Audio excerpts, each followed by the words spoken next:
Hello and welcome. You're watching NDTV 24/7 with me, Aditi Bhardwaj, and we will talk about what's happening around the world and what is Trump-Musk chat holding on about. But before that, let's quickly take a look at the top headlines we're tracking.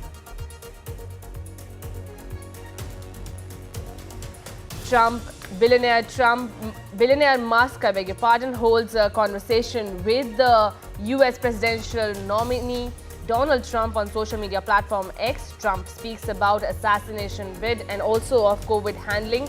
Trump and Musk interview was earlier plagued by glitches. Musk said X suffering from massive cyber attacks. FBI probes alleged hack attempts on Donald Trump and Biden's campaign. Trump campaign accuses Iran of cyber attack. Ukraine seizes 28 villages in Russia's Kursk, largest cross-border attack on Russia since World War II. Russia claims Zaporizhzhia nuclear plant seriously damaged by Ukraine. 5 Western countries have called on Iran and its allies to refrain from anticipated attacks on Israel in retaliation for the recent killings of senior members of Hamas and Hezbollah. And in a major shockwave, 5.4 magnitude earthquake hits Syria and Lebanon. 4.4 magnitude earthquake also hits Los Angeles and San Diego.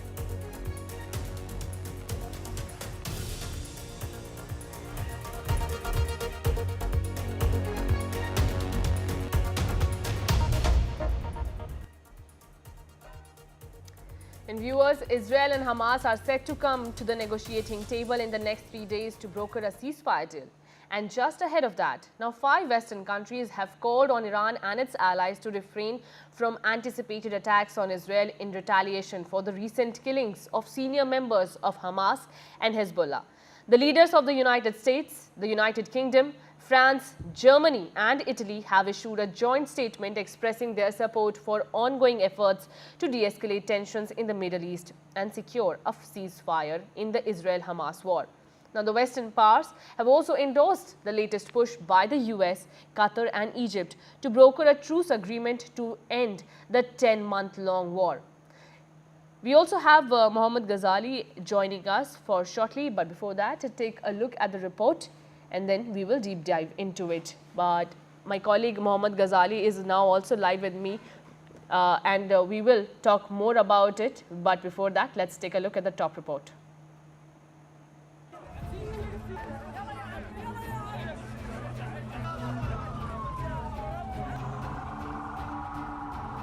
Amid a mounting death toll in Gaza and an all-out war on the brink, Israel and Hamas are set to come to the negotiating table in the next 3 days to broker a ceasefire deal in the 10-month-long war that has killed thousands and shows no signs of de-escalation.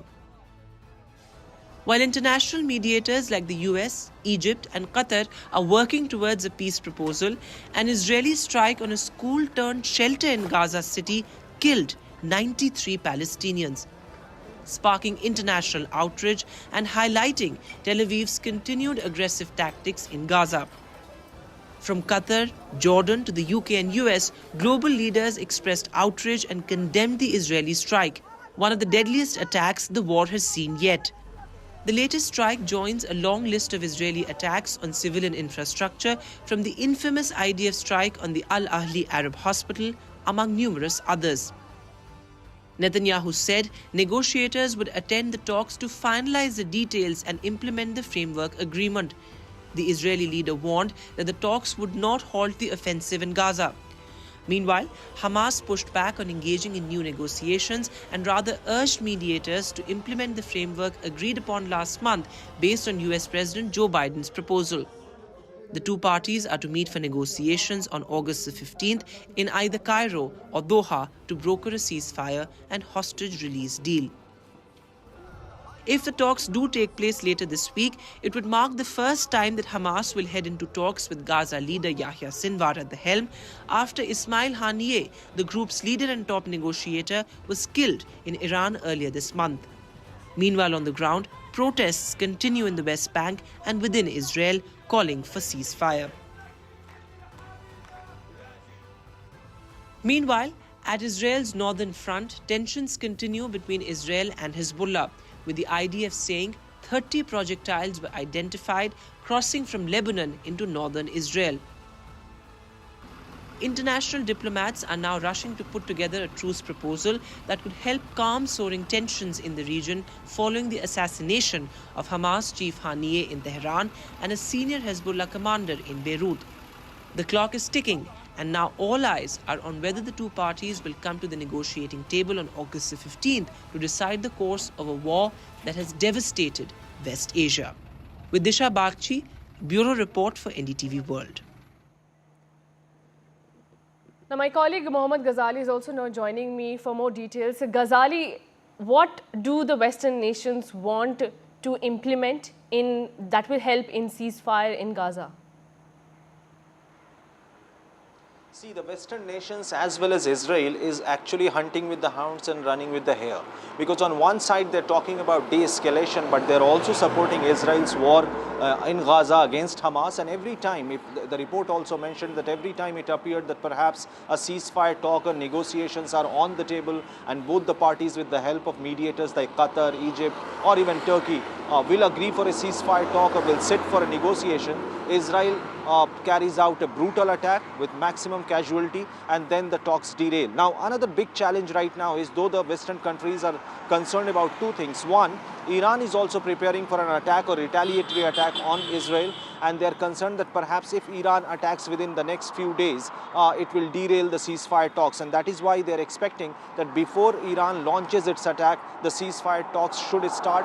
That's why 15th of August is the date when most of the Western nations have called Israel as well as the representative of Hamas to hold the negotiations in either Cairo or in Doha, in either Egypt or in Qatar. But right now the situation is that whenever there are talks about ceasefire, just a couple of days ago Israel carried out a big attack with maximum casualty, more than 100 people at least getting killed in Gaza.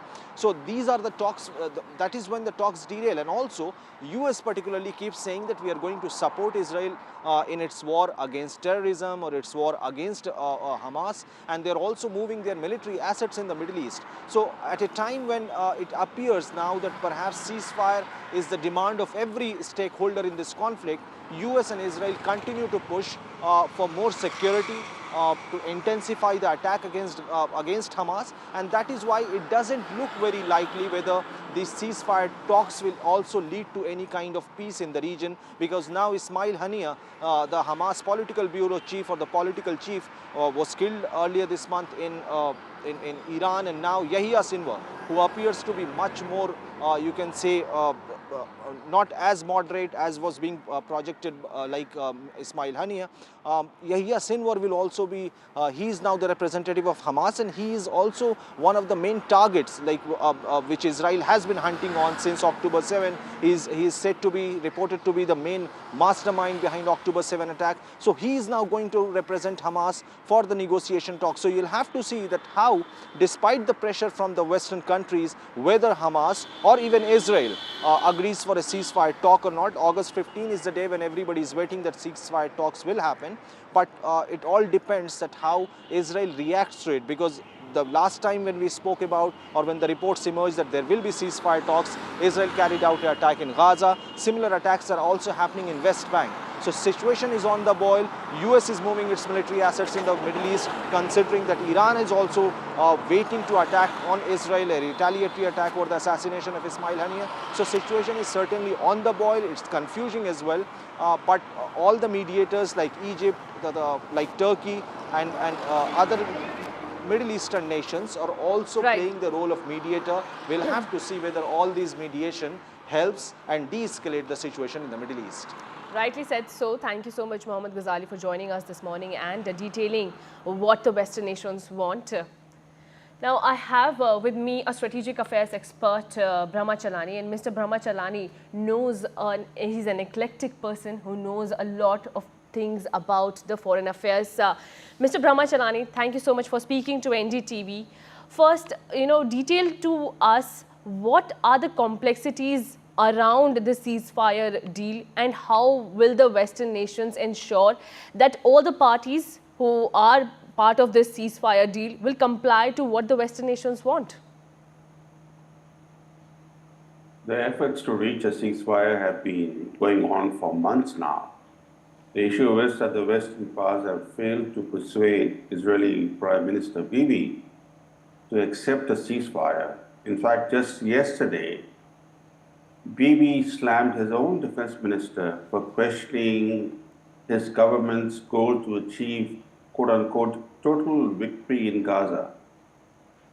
The fact is that Israel's own military has acknowledged publicly that the goal of military victory in Gaza is not feasible because you cannot destroy Hamas. You can take out its senior figures one by one, assassinating one commander after another. But Hamas as a militant group cannot be totally destroyed. And yet Bibi insists on achieving total victory in Gaza.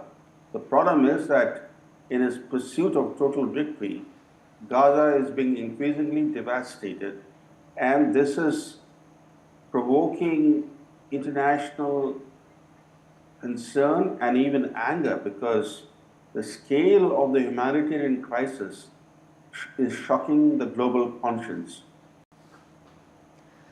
So, Mr. Brahmacharani, if there are some serious impacts, but Iran and Hezbollah continue to maintain that they will not back down, as it is their ultimate right after what Israel did to their leaders and after, as you said, Ismail Haniyeh, who was eliminated, then how do you see this war panning out?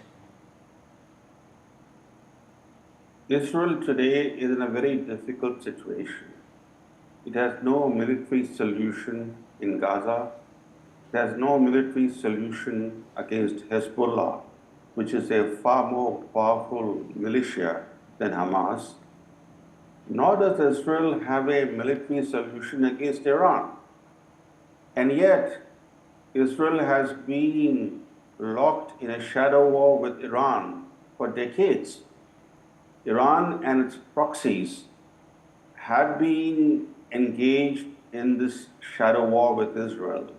And both Iran and Israel today being locked in a dangerous cycle, there is this bigger threat of a wider war in the Middle East.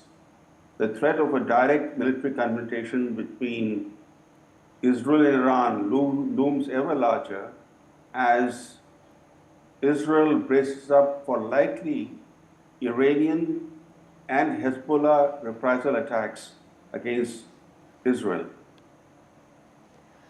So, Mr. Brahmacharani, this makes one wonder, then what's the role of the Western nations? The United Nations also, we continue to talk about it. The United Nations continue to issue statements over wars. Then what is the, what should be done in order to control such ramifications of a war? First, Israel-Hamas, now Iran wants to intervene. Hezbollah is already initiating attacks. Then how does we ensure that world moves towards peace and not war? That's a good question. You have to keep in mind that the United Nations has increasingly been marginalized in world affairs. This is largely because there have been no structural reforms of the UN to make the UN more in tune with today's geopolitical realities in the world. So the UN is basically a bystander, not just in the Middle East, but also in relation to the war in Ukraine. The war in Ukraine, in fact, is a bigger threat to international peace and security than the conflict in the Middle East. And yet the UN played no role in relation to the Ukraine war. And as far as the Western powers are concerned, had the Western powers been more neutral, they could have had a greater say in relation to this conflict between Israel and Iran, Iran plus its proxies. But the fact is that the Western powers are on Israel's side. So when they seek to push peace proposals, Iran and its proxies look at those proposals with some skepticism. That's the reason why Western intervention is not really helping to push the peace process along. Right. And hence, Mr. Brahmachalani, this makes one wonder, can a peace deal be achieved or not? But efforts are continuing. And thank you so much for joining us and speaking to us over this, Mr. Brahmachalani, this morning. Thank you so much for joining NDTV. Now let's talk about what's happening in the billionaire Elon Musk and Trump's conversation. Well, the conversation is likely going towards what Trump describes as he overcome the assassination bid. And then he also goes on to talk about how he successfully managed the COVID-19 crisis. Meanwhile, earlier the talks were scheduled to be held at an earlier time, but were challenged by technical difficulties at the outset, with some users having difficulty with accessing the feed. Now, the social media platform X is currently holding the conversation where Trump is speaking about how he managed to overcome the assassination bid that was undertaken against him. He also talks about how his electoral campaign is emerging even stronger against Kamala Harris, who is also leading in opinion polls in 3 states. Now, informing about the same, Elon Musk said that there appears to be a massive DDoS attack, which was a cyber attack, which Elon Musk claimed that happened, and hence the talks which were scheduled to be held earlier were delayed. But now the conversation is being held on the social media platform X, and US presidential candidate Mr. Donald Trump is not leaving this chance, and this is an opportunity to limelight at a time when the campaign of Donald Trump is facing new headwinds. We also have a reaction. Listen in. We think we've overcome most of that, and so it's now time to proceed. But as this massive attack illustrates, there's a lot of opposition to people just hearing what President Trump has to say. Now, speaking over the US presidential nominees, candidates, Donald Trump's campaign, FBI is also probing the alleged hack attempts on Trump and Biden camps. Now, Trump campaign has accused Iran of cyber attack. The FBI is probing efforts to see whether Donald Trump and Biden-Harris campaigns were in fact hacked. Now, there have been recent accusations and reports that the campaigns were hacked, after which the FBI has launched a probe. Now, Trump election campaign has accused Iran of an hacking attempt on his campaign, and hence dislodging his efforts to continue the US presidential race.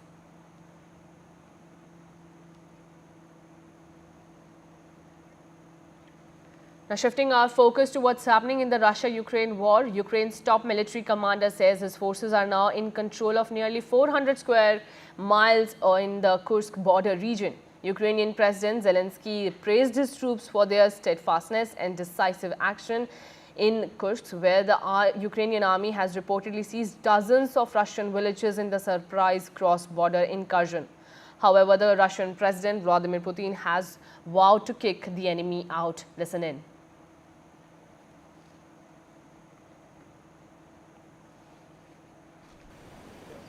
Главная задача стоит, безусловно, перед Министерством обороны. Выбить противника с наших территорий и совместно с пограничной службой обеспечить надежное прикрытие госграницы. Федеральная служба безопасности совместно с Росгвардией должна обеспечить режим контртеррористической ситуации и эффективную борьбу с диверсионно-разведывательными группами противника. Now, the war was also escalated on the Zaporizhzhia nuclear power plant, which were seen smokes of plumes blowing in. Now, the Ukraine and Russia both claim that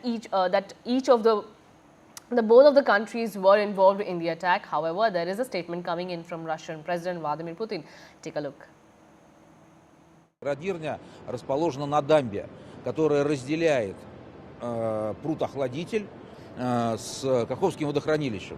В охладителе мы держим необходимый уровень воды свыше 14 метров, и если бы обрушилась градирня и разрушила или серьезно повредила дамбу, вода бы ушла, а это прямая угроза сегодняшнему, не завтрашнему, а сегодняшнему уровню безопасности станции. Мы расцениваем происшедшее нападение не просто как провокацию, как целенаправленный удар по безопасности инфраструктуры. И градирня, и водоохладительные системы являются ключевыми елементами безопасности атомного енергетичного об'єкта. Я дуже розраховую також, що міністр оборони та всі наші українські дипломати будуть максимально активно працювати з партнерами щодо далекобійності для України. Нам потрібні відповідні дозволи від партнерів на застосування далекобійної зброї. Це те, що може значно, дуже наблизити справедливе завершення цієї війни, а також врятувати тисячі життів українців. And with that, we're slipping into a very short break.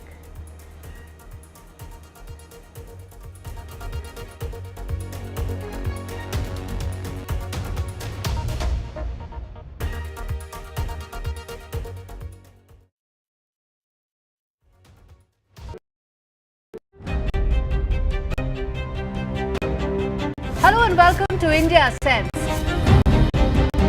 where I speak with global opinion makers. The United States has made a strategic decision over the last 20 years to move closer to India.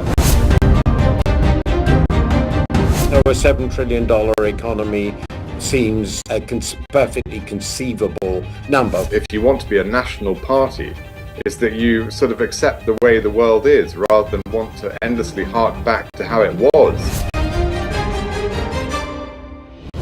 Modi is promoting the digitization of the economy, which is accelerating growth in the country. Landslide devastation in Kerala's Wayanad. Join NDTV's initiative. Donate for Kerala.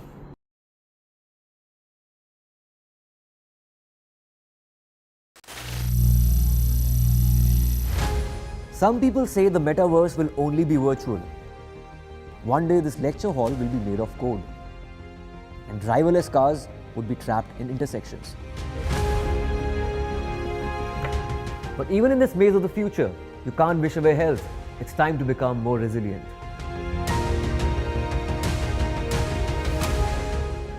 10 years of Banega Swasth India, we have grown and achieved so many milestones.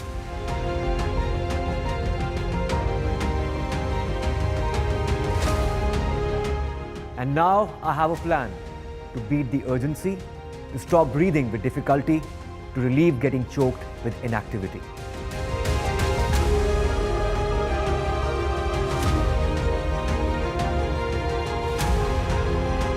Energize our government, our environment, our society, and ourselves. Everyone, everywhere, every day.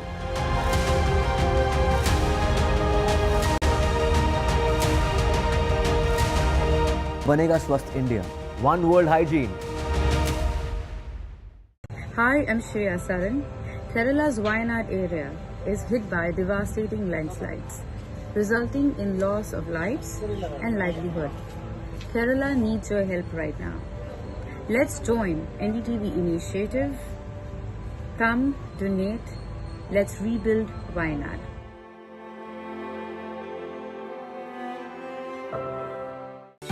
Stay informed and entertained with the new and updated NDTV News app. You can watch all our channels live, listen to podcasts, read breaking and exclusive news from around the world and more. Download the NDTV app today and get access to the best journalism and storytelling on your smartphone or tablet. The NDTV app. News that matters to you. Hello and welcome to India Sense, where I speak with global opinion makers. The United States has made a strategic decision over the last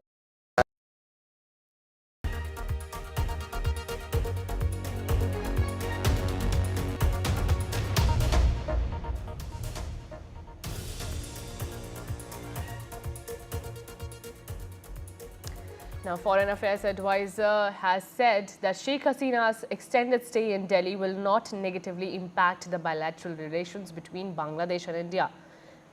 He said, and I quote, bilateral relations is a big thing. It's built on mutual trust and interest. He said when asked by a journalist if Sheikh Hasina's prolonged stay in India might affect the relationship between the two neighboring countries.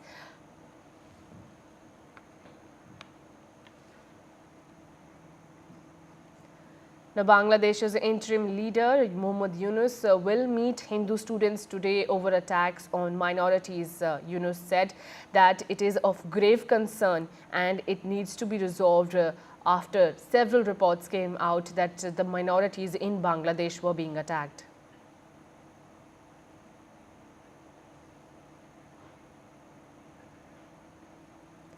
Now, a fast-spreading wildfire tore through several neighborhoods close to the Greek capital of Athens on Monday, prompting authorities to urge residents to evacuate their homes. There has been one death also reported as wildfires rage across Athens suburbs.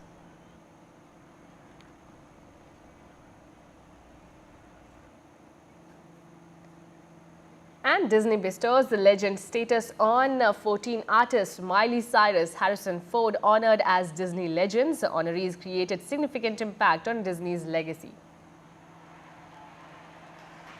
To the Disney Legends Ceremony. And with that, it's a wrap on this edition.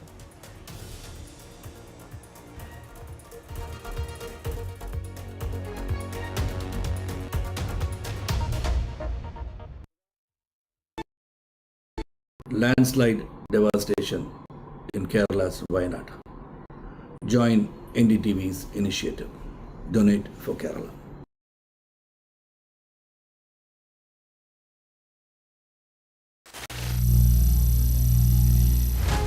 Some people say the metaverse will only be virtual.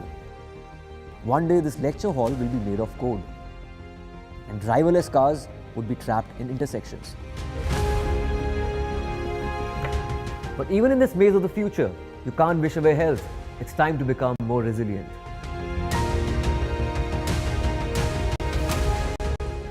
"10 years of Banega Swasth India, we have grown and achieved so many milestones.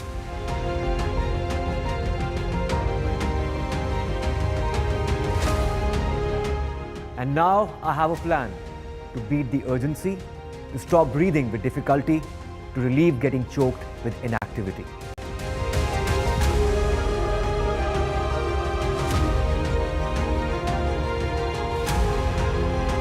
Energize our government, our environment, our society, and ourselves. Everyone, everywhere, every day.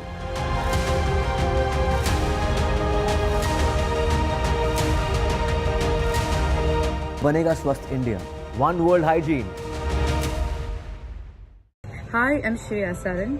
Kerala's Wayanad area is hit by devastating landslides, resulting in loss of lives and livelihood. Kerala needs your help right now. Let's join NDTV initiative. Come, donate. Let's rebuild Wayanad.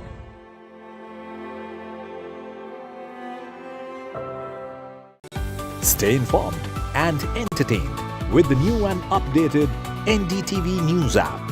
You can watch all our channels live, listen to podcasts, read breaking and exclusive news from around the world and more. Download the NDTV app today and get access to the best journalism and storytelling on your smartphone or tablet. The NDTV app. News that matters to you. Hello and welcome to India Sense, where I speak with global opinion makers. The United States has made a strategic decision over the last 20 years to move closer to India. Now, a $7 trillion economy seems a perfectly conceivable number. If you want to be a national party, it's that you sort of accept the way the world is rather than want to endlessly hark back to how it was. Modi is promoting the digitization of the economy, which is accelerating growth in the country. Landslide devastation in Kerala's Wayanad. Join NDTV's initiative. Donate for Kerala.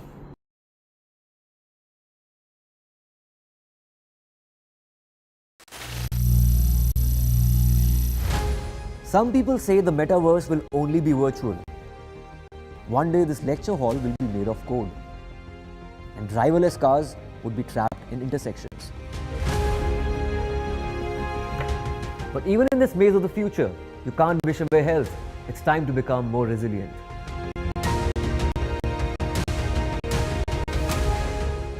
"10 years of Banega Swasth India, we have grown and achieved so many milestones.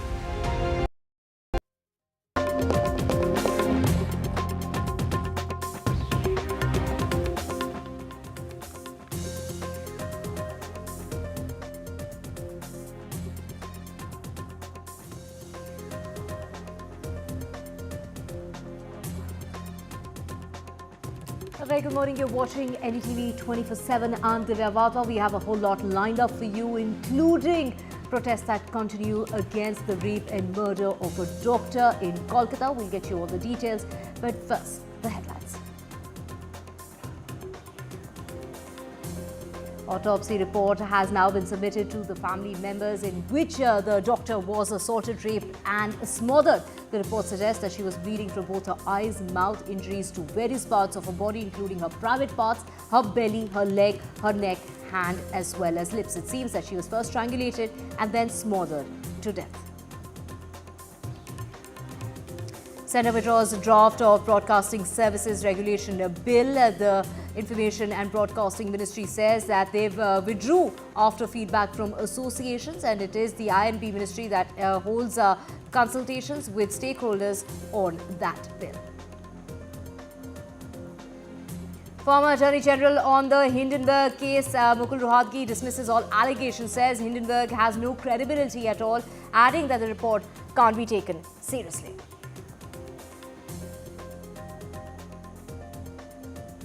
Indian Olympic contingent to return to India today. Vinesh Phogat was seen leaving Paris Olympics village.